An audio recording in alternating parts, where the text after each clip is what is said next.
네, 코린 여러분 안녕하세요. 이번 영상에서는 지난 시간에 이어서 이제 리플의 미래가 어떻게 될 건지 조금 진행 상황에 대해서 확인을 해보고 좀 더 세부적인 내용을 한번 살펴보는 내용으로 좀 진행을 하려고 하고요. 먼저 말씀드릴 내용은 조금 약간 부정적으로 사실 저는 보고 있어요. 보고 있기 때문에 일단 제목을 코인으로 이제 복수하지 말자. 리플로 자기가 뭐 많이 이득을 잃었던가 아니면 아직 뭐 손해를 봤다고 하지만 그거로 꼭 같은 코인으로 복수할 필요가 없는데 여러분들이 좀 그러한 경향들이 있으신 것 같아서 지난 영상에 뭐 댓글이라든지 이런 뭐 비공감수가 좀 많이 올라왔던 것 같은데 한 사람 의견을 한번 보시고 이제 여러분들의 투자에 판단하는데 좀 참조가 되셨으면 합니다. 이제 지난 새벽이었죠. 26일로 넘어오는 새벽에 이제 비트 스탬프에서 이제 또 리플에 대한 거래 정지를 좀 메이저급에서는 최초로 때리게 되었습니다. 그렇게 되면서 한 번 더 가격이 좀 폭락이 왔었는데요. 결국 이제 SEC가 지금 제기했던 리플에 대해서 고소를 제기했던 그 고소 한 건으로 뭐 리플의 가격은 최소 그 뭐 60%, 70% 가까이 지금 떨어졌는데요. 지난 영상 언급할 때 제가 한 410원대 영상을 만들었었는데 현재 확인해 보니까 지금 한 340원대까지 좀 떨어졌고요. 이거 같은 경우는 물론 그 변동성이 커서 또 이제 이게 얼마나 또 변동성이 많기 때문에 여러분들이 그 안에서 또 투자 수익을 하시는 건 분명 가능하리라고 생각합니다. 어쨌든 지금 SEC의 이런 고소건이 커다란 이제 파장을 불러 일으키고 있는데요. 이거는 결국 좀 그 쟁점은 유틸리티 토큰이냐, 시큐리티 토큰이냐. 즉 이제 시큐리티 토큰이라고 한다면 이제 증권형으로 분류가 돼가지고 내가 어떠한 기능을 사용하기 위해서 이 토큰 이코노미가 발행이 되어서 된 게 아니라 그냥 그 증권, 무슨 말이냐고 하면 내가 그 회사의 지분을 가지는 개념처럼 우리가 주식 투자를 할 때는 그 증권을 가진다는 얘기를 하잖아요. 그래서 그 증권을 가지고 있을 때는 그 회사가 열심히 해가지고 일을 잘해서 성과가 나고 돈을 많이 벌면 나도 그 지분에 따라서 뭐 배당을 받는다든지 아니면 주식의 가치가 올라가든지 그런 것들이 이제 증권 시장의 특징인데요.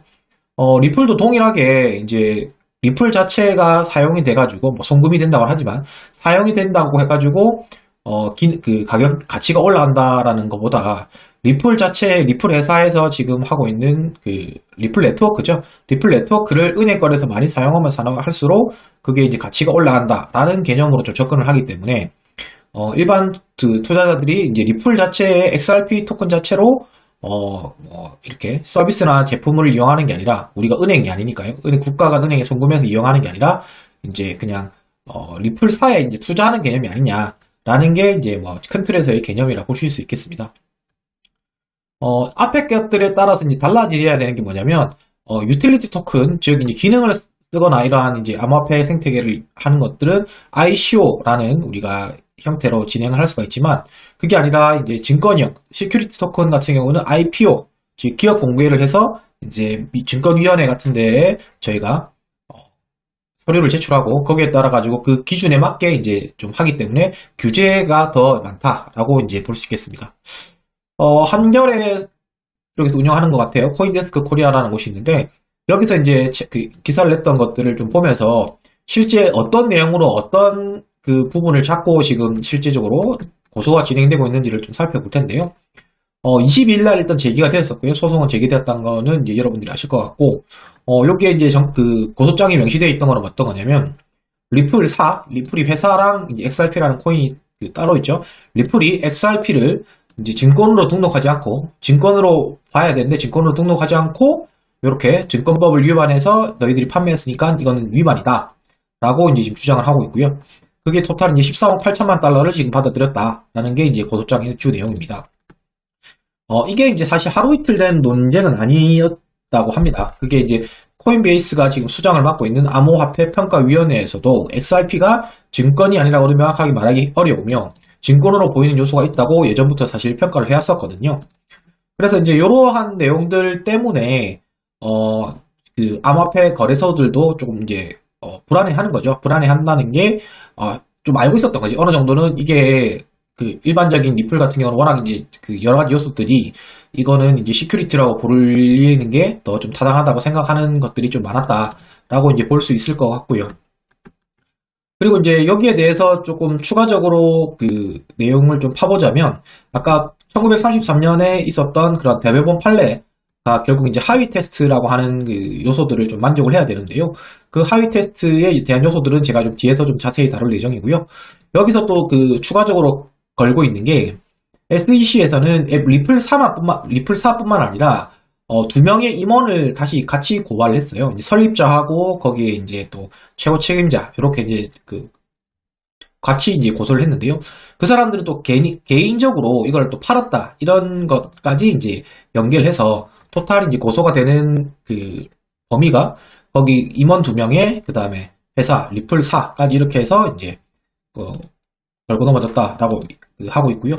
실제 이제 SEC에서 파악한 바로는 이미 리플이 2013년에 판매하기 전에 2012년에 이미 이런 조언을 들었다. 그 XRP가 증권으로 평가될 수 있다라고 하고 얘들이 너희가 기존에 알고 있어 놓고는 지금 그냥 대충 쌩까고 판 거 아니냐라는 얘기도 했고요.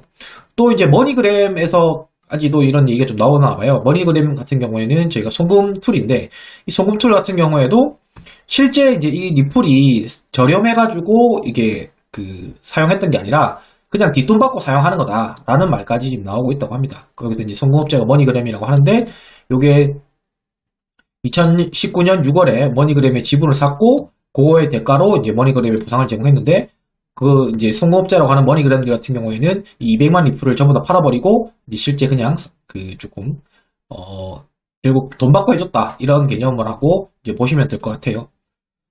이제 다시 좀 돌아와서 그래서 이제 ICO, IPO 얘기는 했고 이제 이게 그 이전 지금 현재는 이제 그만둔 클레이튼이라고 저희 SEC에 의장하시던 분이 전 의장이 그 했던 과거 인터뷰 내용하고 그 다음에 실제 리플이 얼마만큼 그러면 그 시큐리티로 볼만한지를 좀 실질 세세하게 한번 보도록 하겠습니다. 즉 이제 ICO 당시에 그 토큰이었던 게 중앙화되었던 증권이었던 게 향후 기술의 개발에 따라 가지고 증권이 아닐 수도 있게 되느냐라는 이제 인터뷰 내용이 있었는데요. 이거를 제가 이제 퍼온 거는 왜 퍼온 거냐면 일부 이제 그런 주장을 하시는 분들이 계시더라고요. 어떤 주장이냐 하면 아니 뭐 ICO 했다고 지금 전부 다 그 증권으로 분류되면 안 걸릴 토큰이 어딨냐, 안 걸릴 코인이 어딨냐, 대부분이 걸린다라는 관점으로 했는데 사실 이제 이 인터뷰를 보면 그런 내용은 아니라고 좀 보실 수 있습니다. 무슨 말이냐고 하면 여기 이제 최초의 그 예를 들어 나왔는데요. 제이 클레이튼 전 의장이었죠. 현재는 이제 연극을 기획한다고 가정을 했을 때 사람들한테 내가 아직 연극은 다 만들진 않았어요. 근데 그 전에 내가 뭐 감독도 있고 배우도 있고 하니까 잘 만들 수 있고 이런 우리가 백서라고 하죠. 이런 백서들을 만들어서 제시를 했어요. 그러면 이제 그 티켓을 내가 나중에 네가 그 연극을 보러 올 수 있는 그 티켓을 내가 주겠다 라고 하는 게 여기까지가 이제 ICO의 일반적인 것과 비슷하죠. 자, 이런 경우에는 초반에는 이게 증권으로 볼 수 있다는 거죠. 증권으로 볼 수 있지만 근데 이게 티켓이 다 팔리고 나면 이게 어차피 연극이라는 컨텐츠가 나와 있고 그럼 그 연극이라는 컨텐츠를 참여하고 있거나 서비스를 이용하는 개념. 즉 내가 연극을 관람하고 싶은 사람의 경우에는 연극을 실제 관람할 수 있는 거예요. 내가 사전에 샀던 코인 아니면 여기서 말하는 티켓으로. 하지만 내가 뭐 다른 시간 있거나 아니면 뭐 실질적으로 나와보니까 그 서비스를 이용하기보다는 그냥 뭐 현재 내가 그때 처음에 1,000원 주고 샀는데 이게 다른 사람한테 팔리고 2,000원에 팔리네? 그럼 내가 지금 1,000원 주고 서비스를 보느니 그냥 2,000원 주고 나는 가격을 뭐 메리트 얻겠다. 이런 케이스도 있을 수 있다는 얘기죠. 그러니까 티켓을 나중에 거래를 하면 할 수도 있다라는 건데 그러한 과정들을 이제 처음에 이제 연극 기획자가 나중되는 이걸 컨트롤할 수가 없다는 거죠. 탈중앙화가 된다는 얘기죠. 우리가 뭐 사전에 이런 표가 판매가 된 다음에 바깥에서의 그 개인 간의 거래를 막기는 힘든 거니까요. 자, 이제 그런 케이스를 들면서 이게 이제 나중에는 탈중앙화가 되면 그거는 당연히 증권이 아닐 수 있는 거다라는 이제 예시를 좀 드러났었고요. 앞에서 얘기했던 이제 하위 테스트에 대한 내용이 좀 설명을 드리려고 하는데요. 이 하위 테스트라고 하는 거는 아까 말했듯이 1933년에 있었던 대법원 판례입니다. 미국 대법원의 판례인데, 이게 결국은 어떠한 그 투자 상품이 이게 증권으로 분류되어야 되는지, 증권으로 분류되어서 감독을 받아야 되는 건지 아닌지에 대한 판단의 기준인데, 여기에 1, 2, 3, 4번을 다 만족해야 이제 그 증권으로 분류가 된다라고 이제 표현을 하고 있고요. 좀 말들이 어려워요. 말들이 어렵다는지만 조금 이제 설명을 드리면, 인베스트먼트 오브 머니, 결국 이제 돈을 투자가 됐느냐, 그리고 공동의 사업에 투자가 됐느냐는 대부분 해결이 되는 거죠. 왜냐하면 돈이 이제 왔다 갔다 하는 거니까. 하지만 이제 3번하고 4번에서의 요인들 가지고 실제 이게 증권으로 걸려야 되는지 아닌지를 조금 이제 판단할 수 있다고 하는데요. 그것들이 이제 투자 이익에 대한 기대 아니면 타인의 노력으로 인한 이익 뭐 이런 말인데요. 뭐 투자 이익에 대한 기대는 어느 정도 뭐 이해가 하실 테지만 타인의 노력으로 인한 이익이라는 거는 조금 이해가 안 되실 거예요. 이거는 이제 어떤 내용이냐면 뒤에서 좀 더 설명을 드리겠지만 타인의 노력으로 인한 이익이라고 하는 것은 즉 내가 지분만 사놓으면 이 지분 티켓을 사놓으면 이 티켓을 중앙에서 만드는 그 회사에서 어떻게 더 노력을 하느냐에 따라 가지고 티켓 수익을 뭐 오르니 내리니를 판단할 수 있다라는 개념으로 되는 겁니다. 즉 내가 서비스를 이용하는 걸로 통해 가지고 수익이 왔다 갔다 하는 게 아니라 그냥 중앙 집중돼 있어 가지고 중앙에서 가치를 높이는 활동을 많이 하게 되면 즉 뭐 머니그램에 이렇게 뒷돈 주고 뭐 사용하게 한다든지 그러한 것들을 많이 끌어오면 내가 전체가 이득이 보는 뭐 이런 개념에서 이제 회사의 증권 같은 개념이 된다라는 컨셉으로 이야기를 좀 하실 수 이해를 하면 될 것 같고요. 여기 보면 이제 좀 투자 이익의 기대라는 부분에 대해서는 몇 가지 이제 예를 들어서 설명을 하고 있는데요. 몇 가지만 제가 줄을 꺼서 표시를 해놓은 거는 투자 이익의 기대 부분에 대해서는 토큰의 구매자가 팀의 노력이 토큰 가격의 상승으로 이어질 것으로 기대하는지를 봐야 된다. 즉 이게 맞으면 이제 증권이다라고 보여야 되는 거고 또한 토큰의 가격이 그 토큰으로 인해서 얻을 수 있는 상품이나 아니면 서비스의 시장가와 거의 관계가 없는 경우도 봐야 된다. 자, 그럼 뭐 리플을 예를 들면 실제 리플 같은 경우는 우리가 다들 아시겠지만 리플 같은 경우는 어디 사용하냐면 결국 네, 여기 있죠? 금융기관들이 사용하는 거라고요. 실제 금융기관들이 해외 각자 국제 은행끼리 거래를 할 때 기존 시스템 대비해서 이러한 리플을 사용한다는 게 네트워크 사용비로 지급을 하는 거죠. 그거를 이제 사용해서 이렇게 이제 이득을 취한다는 점인데 그게 이제 우리가 실제 소비자는 아니잖아요. 실제 개인들이 사용할 이 유틸리티 기능성을 쓸 거는 은행 아니면 쓰지를 못하는 거라고요. 은행 중에서도 국제 송금을 하는 분야에서만 사실 쓰는 걸로 이제 리플이 되어 있는 거죠. 뭐 그렇기 때문에 이제 그런 관점에서 좀 보면 이게 투자 이익의 기대라는 부분에 대해서 리플은 상당수 좀 만족을 하고 있다라고 좀 보실 수 있을 것 같고요. 또한 이제 타인의 노력에 의해 의존한다는 얘기는 아까 말했듯이 리플사에서 결국 저희가 다시 보셨던 것처럼 전체 이제 코인 자체 리플 자체의 네트워크가 결국 컨펌 해준다든지 이런 거는 리플사에서 결정을 해야 된단 말이죠. 리플사에서 네트워크를 최종적으로 운행을 하기 때문에 얘들이 결국 최종적으로 이제 다 관여를 하고 있는 거예요. 결국 이제 중앙화되어 있다는 거죠. 결국 중앙 서버를 돌리는 개념이지 단순히 우리가 원장을 누구나 볼 수 있다는 점이 있는 거지 그 원장을 만들고 하는 거는 결국은 리플사에서 한다고 봐야 된다. 기 때문에 결국 리플에 의해서 모든 것들이 결정된다고 보일 수 있다. 결국 타인의 노력에 의해서 의존한다는 것도 이제 리플이 어느 정도로 만족하지 않나 라고 이제 봐야 될 것 같고요. 그래서 이제 실제 요거 같은 경우는 어떤 거냐면, 이게 이제 좀 중요하다고 보여지는 게, 이제 코인베이스에 보면, 이쪽들도 워낙 이런 이슈들이 있기 때문에, 코인베이스에서 어떠한 코인을 준비하는, 프로젝트를 준비하는 사람들한테, 자, 너희 프로젝트가 증권인지 아닌지 판단할 수 있는 기준을 내가 법의 기준을 해가지고 한번 만들어줄게. yes or no로 한번 체크를 해봐라. 라고 한 이제 문제들이에요. 자, 그래서 이제 엘리멘트들이 아까 앞에서 말했듯이 인베스트먼트 오브 머니, 돈이 투자됐는지 라는 점에서 제가 이제 리플을 기준으로 한번 체크를 해봤어요. 결국 이제 토큰이 솔드 업 밸류, 결국 돈을 받고 판매가 되었는지 아니면 그냥 에어드랍이라든지 마이닝이 되었는지 이런 분류를 봤을 때는 당연히 돈을 받고 판매가 되었으니까 지금 이제 리플은 여기 Y가 될 거고요. 그리고 이제 커먼 여기 공동의 이익, 뭐 이런 것들에 대해 가지고도 이제 이걸 봤을 때는 우리가 50점짜리 체크가 되던데요. 요거는 무슨 말이냐고 하면 언제 타이밍에 판매가 되었느냐. 이 판매가 된 타이밍은 실제 이제 라이브 네트워크가 어느 정도 작동하고 있을 때니까 여기 이제 요 50점만 받았던 것 같고요.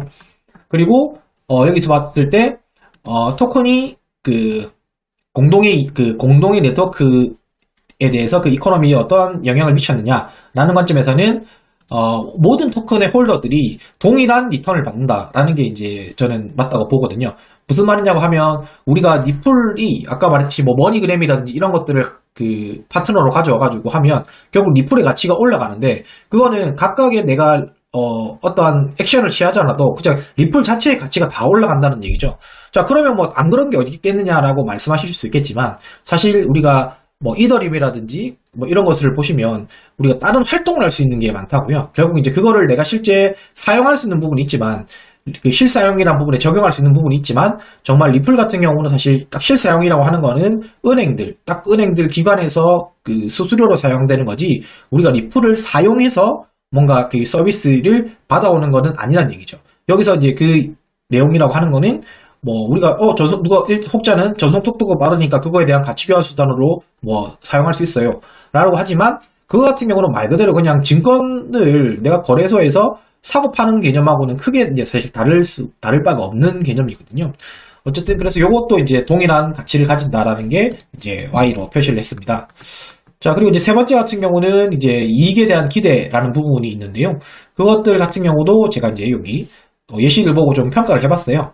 그래서 이런 항목들을 좀 평가를 해보니까 실질적으로 그 여기 최종 점수를 보면 스코어가 첫 번째 엘리멘트 아까 그 돈을 어떻게 모았는지 뭐 그거에 대해서는 뭐 전체 100% 만족하는 거고 그 다음 두 번째 같은 경우에는 우리가 최초 요거였죠. 두 번째 항목이 커먼 엔터프라이즈 같은 경우에는 이제 나이브 네트워크가 운영되고 있고 뭐 그 다음에 동일한 이제 가치를 받기 때문에 이것도 한 75점 정도를 이제 받는다고 보면 여기서 이제 그 코인 베이스에서 제시한 그 툴을 사용했을 때 뭐 전체적으로 한 100점, 75점, 180점으로 이제 일단 판단이 되더라고요. 뭐 이걸 제가 이제 보여주는 이유는 이거 같은 경우는 제가 그 링크를 영상 더보기란에 달아둘 건데요. 실제 여러분들도 다른 이제 프로젝트들을 한번 해보셨으면 좋겠어요. 본인이 가지고 있는 것들이 앞으로 어떻게 판단을 낼지가 한번 평가를 해보실 수 있으니까 그런 툴로 한번 활용을 해보시라는 점에서 좀 소개를 드려봤고요. 최종적으로 이런 말씀을 좀 드렸던 내용은 뭐냐면 현재 이제 코인베이스가 가장 좀 중요하다고 여러분들이나 모든 사람들이 좀 생각을 할 거라고 생각해요. 뭐 미국 내에 그 서비스를 제공하는 그 달러를 입금받아서 하는 거래소 중에는 가장 일단 대형이고 또한 여기 같은 경우는 증권위원회 SEC에서 관여를 하고 주관을 하는 IPO 코인베이스의 IPO를 관여를 하는 SEC의 눈치를 봐야 되는 거래소이기 때문에 뭔가 조치를 취한다면 여기서 뭔가 나오지 않을까라는 생각을 다들 지금 예상을 하고 있는데요. 실제 이제 코인베이스에서 뭐 이제 정말 진짜 거래 정지라든지 뭐 아니면 상장 폐지라든지 심하게는 그런 것들을 하게 된다면 정말 이제 사실 걷잡을 수 없는 거예요. 뭐 이게 혹자들은 뭐 코인베이스 없다고 다른데 뭐 미국 거래량이 뭐 20%밖에 안 되고 다른데 뭐 80%인데 이게 무슨 중요하냐라고 하지만 미국에서 일단 메인을 시장을 제치고 거기서는 통용이 안 되는 그 암호화폐가 다른 데에서만 통용된다고 보는 거는 너무 편협적인 시각이신 것 같아요. 그게 다른 코인도 아니고 지금 시가총액이 3등인 코인 입장에서 그러한 코인의 미래가 어떻게 될지는 뭐 여러분들의 상상에 맡길 테지만 항상 이제 좀 조심하셨으면 좋겠어요. 이제 코인의 종류가 그렇게 많은데 왜 유독 한국인들이 이렇게 리플에 집착을 해가지고 조금 이제 종교처럼 되어 있는지 좀 아쉽고요. 어쨌든 뭐 선택은 여러분들의 몫이고 투자 수익도 여러분들의 몫이고 이제 뭐 손실도 여러분들의 몫이니까 많은 정보들을 좀 다양하게 습득하셔서 좀 너무 편협되지 않는 이러한 결정을 좀 하셨으면 좋겠습니다. 네, 이번 영상이 도움이 되셨으면 구독, 좋아요, 알림 설정 부탁드리겠습니다. 네, 감사합니다, 코린 여러분.